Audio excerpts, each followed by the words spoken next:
اور مسجد کے وضو خانے کی ٹانکی میں لے جا کر پانی ڈال دیتے تھے، جس سے نمازیوں کے لیے وضو کرنے میں آسانی ہو جاتی تھی۔ امام صاحب نے الگ الگ بچوں کو الگ الگ دن کی ذمہ داری دی رکھی تھی۔ ایک دن امام صاحب نے معراج الدین کو آواز دے کر کہا، بیٹا معراج الدین، آج تم کنویں سے پانی بھر کر وضو خانے کی ٹانکی میں ڈال دو۔ معراج الدین نے فوراً کہا، جی حضرت، اور وہ اپنی جگہ سے اٹھ کر کنویں کے پاس چلا گیا۔ کچھ دیر کے بعد معراج الدین واپس آیا اور نیم کے پیڑ کے نیچے بیٹھ کر اپنا سبق دوبارہ یاد کرنے لگا۔ امام صاحب کی نظر معراج الدین پر پڑی۔ امام صاحب نے آواز دے کر کہا، بیٹا معراج الدین، میں نے تم سے وضو خانے کی ٹانکی میں پانی بھرنے کے لیے کہا تھا، تم نے آخر وہ کیوں نہیں کیا؟ اس پر معراج الدین نے کہا، حضرت میں نے پانی بھر دیا ہے۔ جب امام صاحب نے یہ سنا تو بڑا تعجب ہوا۔ امام صاحب نے 2 بچوں کو بھیجا اور کہا، جاؤ دیکھ کر آؤ پانی بھرا کہ نہیں۔ بچے گئے اور واپس آ کر بتایا کہ وضو خانے کی ٹانکی میں پانی بھر گیا ہے۔ امام صاحب کو بڑا تعجب ہوا کہ بچے جب جاتے ہیں کنویں سے پانی نکال کر وضو خانے کی ٹانکی میں بھرنے کے لیے تو انہیں کافی وقت لگ جاتا ہے، لیکن آخر معراج الدین نے اتنی جلدی میں پانی کیسے بھر دیا؟ امام صاحب نے معراج الدین کو آزمانے کے لیے 2 دن کے بعد پھر اس سے کہا کہ معراج الدین، آج کنویں سے پانی بھر کر وضو خانے کی ٹانکی میں تم ڈال دو۔ معراج الدین اپنی جگہ سے اٹھا، کنویں پر گیا اور تھوڑی دیر کے بعد پلٹ کر واپس آیا اور اپنا سبق یاد کرنے لگا۔ امام صاحب نے معراج الدین کو جاتا اور آتا دیکھا۔ امام صاحب کو بڑا تعجب ہوا۔ امام صاحب نے معراج الدین سے کہا، بیٹا معراج الدین، باقی بچے جب جاتے ہیں کنویں سے پانی نکالنے تو انہیں اس کام میں کافی وقت لگ جاتا ہے، لیکن تم بہت تیزی کے ساتھ یہ کام کر لیتے ہو، آخر بھلا یہ کیسے؟ اس پر معراج الدین نے مسکراتے ہوئے کہا، حضرت دراصل مجھے کنویں سے پانی نکالنے کی بہت پہلے سے پریکٹس ہے اور اسی وجہ سے میں بہت تیزی کے ساتھ پانی نکال لیتا ہوں۔ امام صاحب کو اس کی بات پر بڑی حیرت ہوئی، لیکن امام صاحب نے اس موقع پر کوئی جواب نہ دیا۔ اسی طرح سے معراج الدین باقی تمام بچوں میں سبق یاد کرنے میں بہت تیز تھا، یعنی جس سبق کو یاد کرنے میں باقی بچے کئی دن لگا دیتے تھے، معراج الدین چند لمحوں کے اندر اس سبق کو یاد کر کے امام صاحب کو سنا دیتا تھا۔ امام صاحب اسے 2-2 3-3 پیج کا سبق دیتے اور معراج الدین آدھے 1 گھنٹے کے اندر وہ سارا یاد کر کے امام صاحب کو سنا دیتا تھا۔ ایک دن امام صاحب جب بچوں کو عربی پڑھا رہے تھے تو گفتگو کرتے کرتے امام صاحب نے بچوں سے کہا، آج پتہ نہیں صبح سے کیوں میرا کشمیر کے سیب کو کھانے کو بہت جی چاہ رہا ہے۔ میں نے بہت پہلے ایک مرتبہ کشمیر کا سیب کھایا تھا۔ کشمیر کا سیب بھلا اس گاؤں دیہات میں کہاں ملے گا، اور اس وقت تو سیب کا موسم بھی نہیں ہے۔ کشمیر کے سیب دیکھنے میں بھی بڑے خوبصورت ہوتے ہیں اور کھانے میں بہت میٹھے ہیں۔ تم میں سے کسی نے شاید آج تک کشمیر کا سیب نہ کھایا ہو۔ اس طرح سے امام صاحب بچوں کو پڑھاتے پڑھاتے کشمیر کے سیب کا تذکرہ کرتے ہیں۔ جب درس گاہ ختم ہوئی، تمام بچے اٹھ کر اپنے اپنے گھر چلے گئے۔ امام صاحب بھی وہاں سے اٹھے اور کچھ دیر آرام کرنے کے ارادے سے اپنے کمرے میں داخل ہوئے۔ امام صاحب جب کمرے میں داخل ہوئے تو آپ کی حیرت کی انتہا نہ رہی۔ امام صاحب نے دیکھا آپ کے بستر کے اوپر کشمیر کے سیب رکھے ہوئے تھے۔ جیسے ہی امام صاحب کی نظر پڑی، امام صاحب حیران رہ گئے۔ آپ نے ان سیبوں کو اٹھایا۔ اٹھانے کے بعد سوچنے لگے، ہم تو باہر صحن میں بیٹھے بچوں کو عربی پڑھا رہے تھے، کوئی آنے جانے والا تو نظر ہی نہیں آیا، پھر آخر میرے کمرے میں یہ سیب کہاں سے آ گئے؟ کچھ دیر امام صاحب سوچتے رہے۔ اس کے بعد جو باہری بچے تھے جو مسجد میں رہا کرتے تھے، امام صاحب نے ان بچوں کے پاس جا کر کہا، کیا تم نے دیکھا کوئی مہمان آیا تھا؟ بچوں نے جواب دیا، حضرت ہم نے صبح سے کسی کو آتا جاتا نہیں دیکھا۔ امام صاحب نے کہا، میں بھی تو یہیں پر تھا، میں نے بھی صبح سے کسی کو آتا جاتا نہیں دیکھا، پھر پتہ نہیں میرے کمرے میں یہ کشمیر کے سیب کون رکھ کر گیا ہوگا۔ بہرحال بات آئی گئی ہو گئی، چونکہ سیب کافی تھے، امام صاحب نے خود بھی جی بھر کے کھایا اور وہاں موجود تمام بچوں کو بھی کھانے کے لیے دیا۔ امام صاحب نے معراج الدین کو بھی سیب دیا، لیکن معراج الدین نے سیب کھانے سے انکار کر دیا۔ چند دنوں کے بعد امام صاحب کو کہیں سے دعوت آئی تھی۔ امام صاحب تمام بچوں کو اپنے ساتھ لے کر اس دعوت میں گئے۔ کافی دنوں کے بعد امام صاحب کو کچھ اچھا کھانا ملا تھا، تو آج امام صاحب نے باقی دنوں کے مقابلے کھانا کچھ زیادہ ہی کھا لیا۔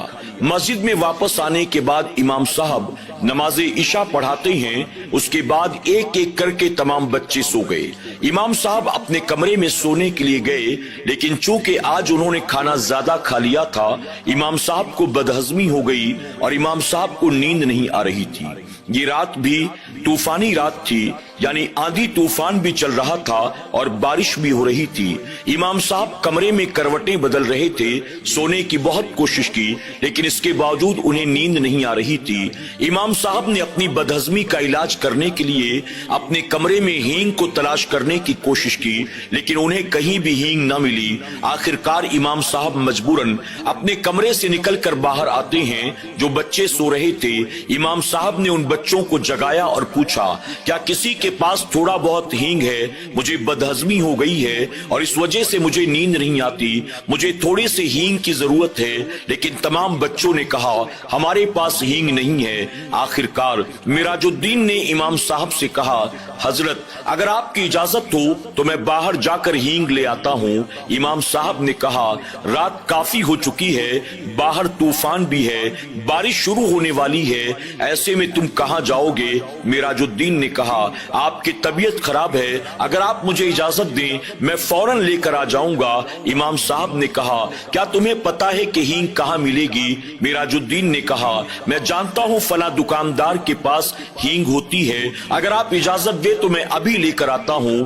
امام صاحب اسے روکنا تو چاہتے تھے، لیکن چونکہ ان کی طبیعت بھی بگڑتی چلی جا رہی تھی، آخرکار امام صاحب نے مجبوراً اپنی طبیعت کے چلتے معراج الدین کو اجازت دے دی اور کہا، ٹھیک ہے، سنبھال کر جانا اور ہینگ لے کر فوراً واپس آ جانا۔ فلاں دکاندار سے کہنا کہ امام صاحب نے تھوڑا سا ہینگ مانگا ہے، وہ تمہیں دے دے گا۔ یہ کہہ کر امام صاحب نے معراج الدین کو باہر جانے کی اجازت دے دی۔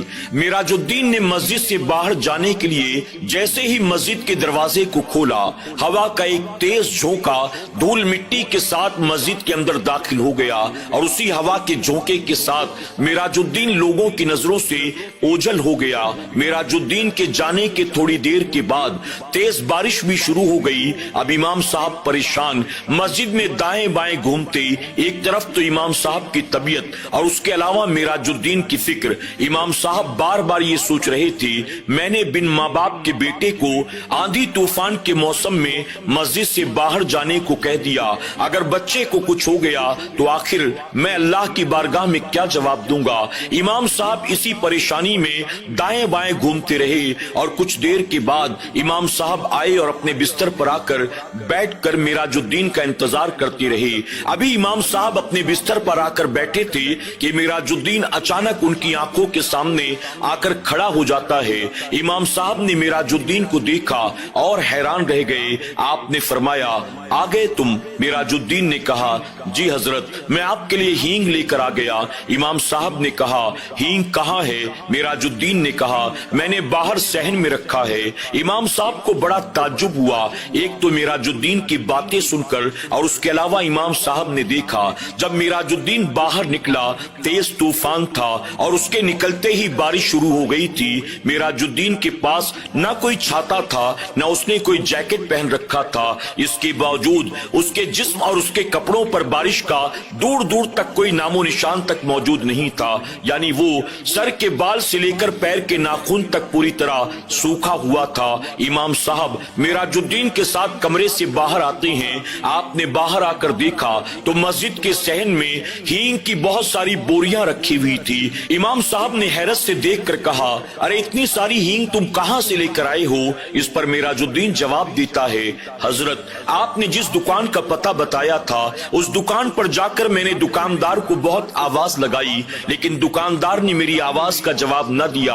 آخرکار مجبوراً اس کی دکان سے میں یہ سب اٹھا کر لے آیا ہوں۔ امام صاحب نے کہا، مجھے یہ ہینگ نہیں چاہیے، تم اسے فوراً لے جاؤ اور واپس کر کے آؤ۔ اس نے کہا، حضرت آپ ہی کے کہنے پر لے کر آیا ہوں، آپ تھوڑا سا تو لے لیں۔ آپ نے کہا، نہیں، میں دکاندار کی اجازت کے بغیر اس کا مال استعمال نہیں کر سکتا، جیسے لے کر آئے ہو لے جاؤ، فوراً واپس رکھو۔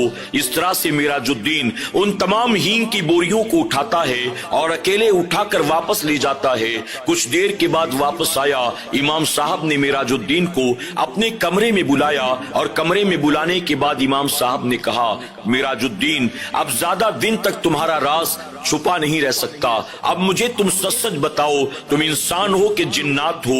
اس پر معراج الدین نے اپنی گردن کو جھکا دیا، اس کی آنکھیں بھر آئی۔ امام صاحب نے کہا، تم جب پہلی بار میرے پاس آئے تھے اسی وقت مجھے تم پر شک ہوا تھا، لیکن میں نے اس وقت تمہیں کچھ نہیں کہا کیونکہ تم قرآن شریف پڑھنے کے لیے آئے تھے، اور قرآن شریف پڑھنے کے لیے میرے پاس انسان کا بچہ آئے یا جنات کا بچہ آئے، میں قرآن پڑھانے سے انکار نہیں کر سکتا، لیکن معراج الدین یہ جو تمہاری حرکتیں اور تمہارے معاملات ہیں یہ اچھے نہیں ہیں، ہو سکتا ہے کہ کل اسی کی وجہ سے کسی کو نقصان ہو جائے، اس لیے بہتر یہ ہے رات کے اندھیرے میں تم چپ چاپ واپس چلے جاؤ، میں تمہارے بارے میں کسی کو کچھ بھی نہیں بتاؤں گا، اور آج کے بعد اس مسجد میں کبھی واپس مت آنا۔ معراج الدین نے جب یہ سنا اس کی آنکھوں سے آنسو بہنے لگے، اس نے کہا، حضرت آپ ایسا نہ کریں، آپ مجھے اپنی شاگردی میں رہنے دیں، میں آپ کی خدمت کرنا چاہتا ہوں، آپ سے تربیت حاصل کرنا چاہتا ہوں۔ امام صاحب نے کہا، نہیں، تم انسانوں کے بچوں کے ساتھ رہنے کے لائق نہیں ہو سکتا ہے کہ کل تمہاری وجہ سے کسی کو کوئی بڑا نقصان ہو جائے، اس لیے تمہارا چلے جانا ہی بہتر ہے۔ معراج الدین نے بہت اصرار کیا لیکن امام صاحب نے صاف صاف انکار کر دیا۔ معراج الدین نے امام صاحب کو بتایا، حضرت آپ جس نیم کے پیڑ کے نیچے بیٹھ کر بچوں کو قرآن شریف پڑھایا کرتے ہیں، میں اسی نیم کے پیڑ کے اوپر رہا کرتا تھا، میں نے آپ کے قرآن شریف کی تلاوت کو سنا، مجھے اتنا پسند آیا کہ میں نے یہ ارادہ کر لیا تھا میں آپ کا شاگرد بن جاؤں گا اور آپ ہی کی طرح قرآن شریف کی تلاوت کرنا سیکھوں گا، یہی وجہ ہے کہ مجبوراً میں انسانی بچوں کی شکل میں آپ کے پاس آیا، آپ مجھے معاف کر دیں، آپ مجھے واپس نہ بھیجیں، میں آپ کی خدمت کرنا چاہتا ہوں، میں آپ سے مزید قرآن کی تعلیم حاصل کرنا چاہتا ہوں۔ وہ بار بار اصرار کرتا رہا لیکن امام صاحب کسی بھی صورت پر ماننے کو تیار نہیں تھے۔ امام صاحب نے کہا، معراج الدین تم نے آج تک میری بڑی خدمت کر لی، اب تم واپس چلے جاؤ، تم آخر ہو تو جنات۔ معراج الدین آج تک تم نے ہمیں فائدہ ہی پہنچایا ہے، لیکن کل اگر گاؤں والوں کی وجہ سے یا میری وجہ سے یا ان بچوں کی وجہ سے تمہیں کوئی بات ناگوار گزری تو تم کہیں ہمیں کوئی نقصان نہ پہنچا دو، اس لیے تمہارا اب چلے جانا ہی بہتر ہے۔ معراج الدین بار بار کہتا رہا، حضرت میں وعدہ کرتا ہوں میں کبھی کسی کو کوئی نقصان نہ پہنچاؤں گا، لیکن امام صاحب کسی بھی صورت میں اب اسے اپنے پاس رکھنے کو تیار نہیں تھے۔ امام صاحب نے کہا، اگر تم میری خدمت کرنا چاہتے ہو، اگر تم واقعی مجھے اپنا استاد مانتے ہو تو میری بات کو مانو اور یہاں سے چلے جاؤ، اور جاتے جاتے یہ وعدہ کرو کہ اب تم کبھی پلٹ کر واپس نہیں آؤ گے، نہ ان بچوں کو نہ گاؤں والوں کو کبھی پریشان کرو گے۔ معراج الدین نہ چاہتے ہوئے بھی اپنے استاد سے وعدہ کرتا ہے اور روتا بلختا استاد کے کمرے سے باہر نکل جاتا ہے۔ امام صاحب بھی بھری آنکھوں کے ساتھ معراج الدین کو جاتا ہوا دیکھ رہے تھے۔ معراج الدین مسجد کا دروازہ کھول کر باہر نکل جاتا ہے، وہ پلٹ پلٹ کر امام صاحب کی طرف دیکھ رہا تھا، وہ سوچ رہا تھا کہ شاید میرے حال پر امام صاحب کو رحم آ جائے اور امام صاحب مجھے رکنے کا اشارہ کر دیں، لیکن امام صاحب بھی بھرے من کے ساتھ معراج الدین کو جاتا ہوا دیکھ رہے تھے۔ انہوں نے معراج الدین کو نہ روکا یہاں تک کہ رات کے اندھیرے میں معراج الدین غائب ہو گیا۔ جب صبح ہوئی تو مدرسے کے بچوں نے دیکھا معراج الدین آج موجود نہیں تھا، وہ ایک دوسرے سے پوچھنے لگے لیکن کسی کو معراج الدین کے بارے میں معلوم نہیں تھا۔ اگلے دن بھی بچوں نے معراج الدین کے بارے میں پوچھا لیکن کسی کے پاس کوئی جواب نہ تھا۔ چند دنوں کے بعد آخر کار امام صاحب نے تمام بچوں اور گاؤں والوں کو بتایا وہ بچہ جس کا نام معراج الدین تھا، جو عربی پڑھنے کے لیے آیا کرتا تھا، جو مسجد میں رہتا تھا، وہ دراصل انسان کا بچہ نہیں بلکہ وہ جنات کا بچہ تھا، اور ایسا اس نے کیا، اس وجہ سے میں نے اس کو واپس بھیج دیا۔ جب تمام گاؤں والوں اور مدرسے کے بچوں کو پتا چلا وہ سب کے سب حیران رہ گئے، اور اس طرح سے ایک جن کا بچہ جو انسانی بچوں کی شکل میں مسجد کے امام صاحب کے پاس قرآن شریف کی تعلیم حاصل کرنے کے لیے آیا تھا، کہیں کسی کو کوئی نقصان نہ ہو جائے، اس ڈر سے امام صاحب نے اس جنات کے بچے کو واپس بھیج دیا۔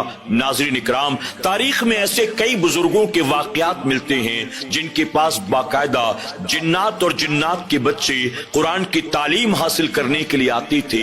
ان کے ساتھ پڑھنے والے بچوں کو یا آنے جانے والوں کو اس بات کی خبر نہیں ہوتی تھی کہ یہ انسان نہیں بلکہ جنات یا جنات کے بچے ہیں، لیکن پڑھانے والے بزرگان دین کو اس بات کی معلومات ہوا کرتی تھی اور وہ قرآن شریف کی تعلیم دینے میں کبھی پیچھے نہیں ہٹتے تھے. انسان ہو یا جنات ہو وہ انہیں قرآن پڑھایا کرتے تھے. امید کرتے ہیں کہ آج کی یہ کہانی آپ کو ضرور پسند آئی ہوگی. آج کی اس کہانی کے بارے میں آپ کی کیا رائے ہے کمنٹ باکس میں جا کر ضرور کمنٹ کریں. اور آپ بھی اگر ایسی کوئی کہانی جانتے ہیں، اگر آپ چاہتے ہیں کہ ہمارے ذریعے وہ کہانی ناظرین اکرام تک پہنچے تو کمنٹ باکس میں وہ کہانی آپ ضرور بھیجیں. انشاءاللہ بہت جلد پھر ہماری اور آپ کی ملاقات ہوگی. اللہ تبارک و تعالی سب کو اپنا حفظ و امان عطا کرے. اللہ سب کے جان و مال و عزت و آبرو کی حفاظت فرمائے. آمین یا رب